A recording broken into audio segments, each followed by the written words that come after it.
What's going on, guys? It's your boy Zach here and welcome back to a new decklist video. Today I'm bringing to you my newest Exosister deck profile, which brought me to first place with a box win. And I don't know how. I was not expecting this much from this deck. I built it just because I liked it, and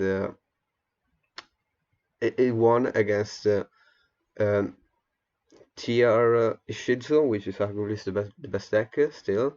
Kashtira full power, runic stun,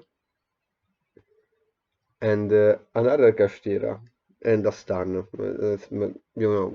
That's basically a buy. But 4 out of the 5 matches I've played were top tier meta decks, and this abomination won it.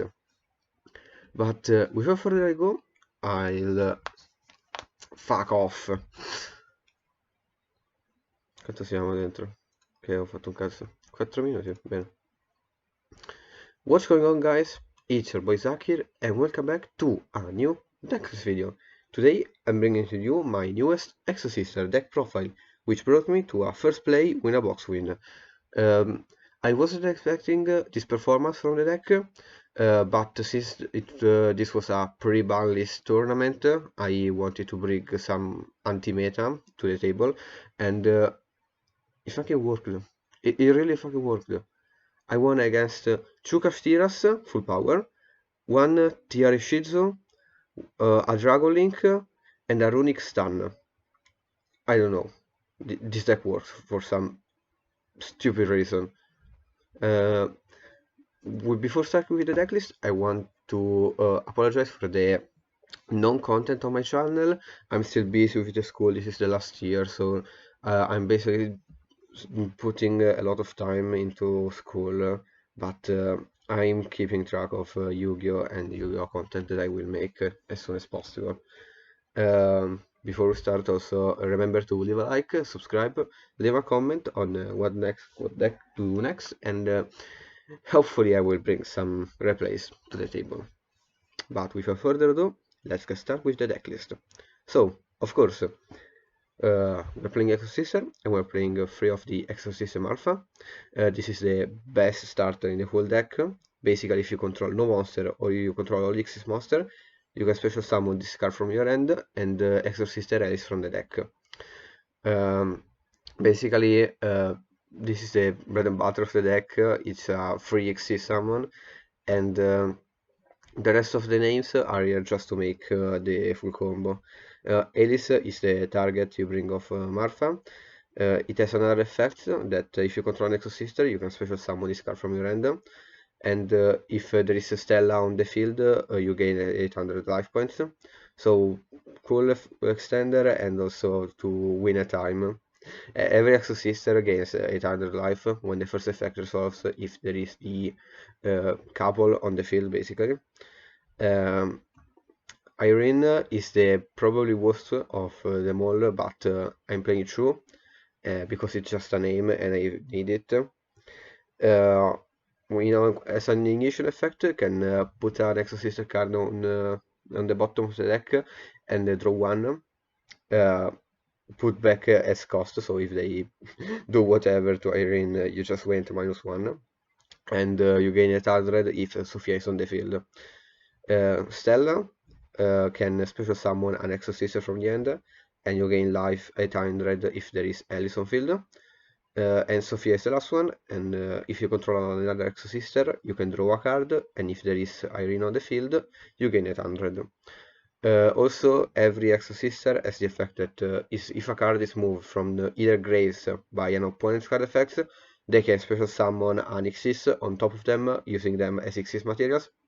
So really good, because all the Exosister Xyz have quick effects during the turn they are summoned. So it's a good thing to summon them during your opponent's turn. And this is also why this is considered to be the tier killer, because they always touch the graveyard. Marfa has the same effect, but you can trigger it by yourself if even you move a card, for example, like with a Crow or with your Return. This is the whole engine, and now we are playing the real Edgy. Okay, I'm shitting you. We are playing like 14 entraps of the main because I want 2 dice rolls out of 5s and I love entraps. So we are playing a 3-dimension shifter. The deck can really abuse it because you don't really need a graveyard to work with the deck. You may think that this goes against the rule of the deck, which is to move cards out of the graves, but if you can set up a Magnifica, you don't really need the other 2 resolves. And also, this is a small war bridge, because remember, if I'm playing a deck, I'm playing Soul World. Shifter, I resolved it once, and then never drew it again. So, didn't really work out for me, the Shifter, but hey, it's a card. Then we're playing 2 Schoolmeisters, because it's good against the meta, and it's a small war bridge. 3 Ash Blossom, because it's needed, I think. And 3 DD Crow, both to trigger Marfa and because it's another small war bridge. Then for the spells, we have 3 of the Exosister packs. This is probably one of the best cards in the whole deck. Many people look at it just as a searcher. I look at it as an extender because you can pay 800 life during. Outside of the fact that this is a quick play spell, uh, but you can only use it during the main phase, which is stupid, I guess. But you can pay 800 to add any Exosister card from deck to end, and if you add a monster and you have in the grave or on the field an Exosister monster which is listed on the card you added, you can special summon it. So if they like Nibiru you or you don't have any more extenders, you go packs, add a name and special summon if you have the couple. Really good. And also, like, everyone keep negating the activation, and I always kind of drew through, so really good. And also I'm playing a Carpe Diem. This card is kind of niche. It has really few applications, but it can negate Nibiru basically. It's the main line. It has 3 effects. The first one is that neither player can target a monster you control with effects from monster that were summoned from grave. So like the whole deck consists of the grave, so this is cool. When attack is declared involving an Exosister monster, you can target a spell trap your opponent control and destroy it. And when you exist summon, you can declare a card name, and until the end of the turn, effects of basically the effects of the card name are negated and they cannot be activated. So this is a basic an anti-Nibiru, anti-entrap card. Which comes up, it actually came up because in a meta where people are maining Nibiru, because Kashtira is a deck, I think this is a cool card. And also I don't want to play cross out because I would have to play Nibiru in my deck, which is horrible for the deck because it conflicts with Marth. Then we're playing Choose Small War because the deck needs consistency, and the Shifter is a break-in end after you drew the first one, or if you draw it for turn after you entrap your opponent. And really good as consistency because the whole deck can bridge into your names. Then we're playing mono Feather Duster and one Cold Body Grave because why not? I have spaces left. I was considering playing Triple Tactic Talent, but they never came up for me that much. So I just opted for this two. Then for the traps, we are playing 2 Returnia.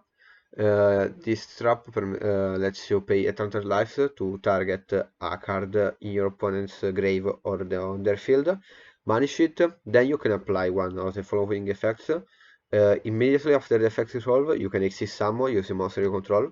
So this is a quick exist during your opponent's turn. But if you already exist summon, you can banish another card your opponent control without targeting. So for example, if you triggered your second Magnific effect, which lets you exist summon using its materials, you can return a banish true, which is really cool. Then we are on Chuvalis. I think this is the standard route to 2 and 2.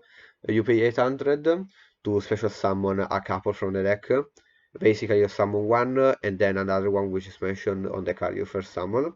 But they are shuffled back into the deck at the end of the turn, and also you cannot special summon other than Exosister monster from the rest of the turn. And then we are playing Free Impermanence because yeah, it's good. Then for the extra deck, I'm on 3 Michaelis, which is arguably the best one of the Exist monsters, aside of Magnifica. This can detach one material to add a spell or trap from the deck, Exosister obviously, and as a quick effect during the turn is summoned, can target one card in your opponent's grave or the control and banish it. Then there is Caspital. On summon, you can deny both players to special summon monster from graves, the turn is summon, and as an initiation you can detach one material to add a monster. Both Michaelis and Caspital cannot be destroyed by battle with monster summoned from grave, and I think many people forget that they have this effect, because some players try to summon Kaleido and then punch this show, and they just didn't care. And then I'm playing one Shibrin and one Sophiel.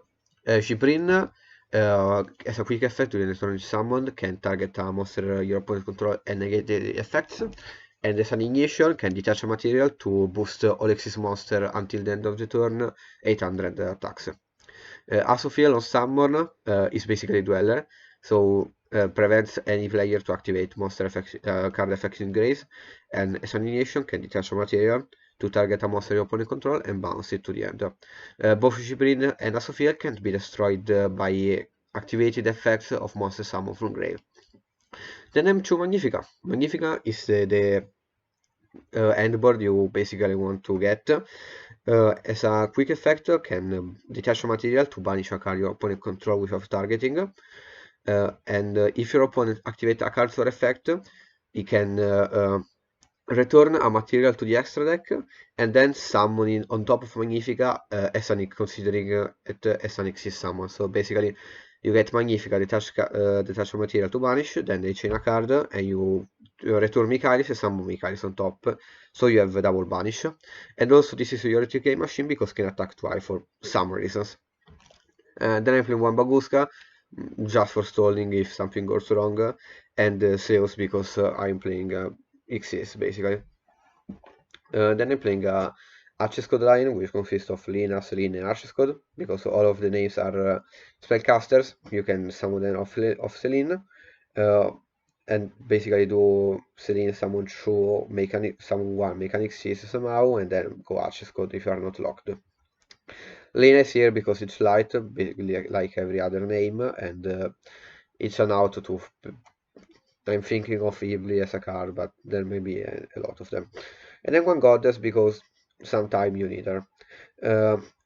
Before I was playing Chuasophiel and Chushibrin, cutting Selene Arches Code, but they never came up, the second one, but Selene Arches Code actually came up, because the only way you TK with the deck is Magnifica, basically. And if you don't get to Magnifica, you basically need to do Selene Arches Code.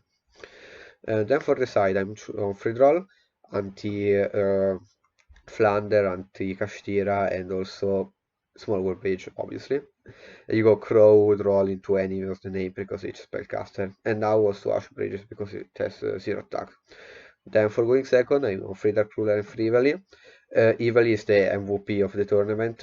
It actually won me one game against Kashtira for free. Basically, pass turn with Canis and interaction on field. They did their turn. They pass back to me. I had a Marfa in hand only. They have full board. I top deck Ivali. I clear the board and go full combo with Marfa, and that was magnifique. Then I'm playing also 3D Barrier and Free Judgment for going first.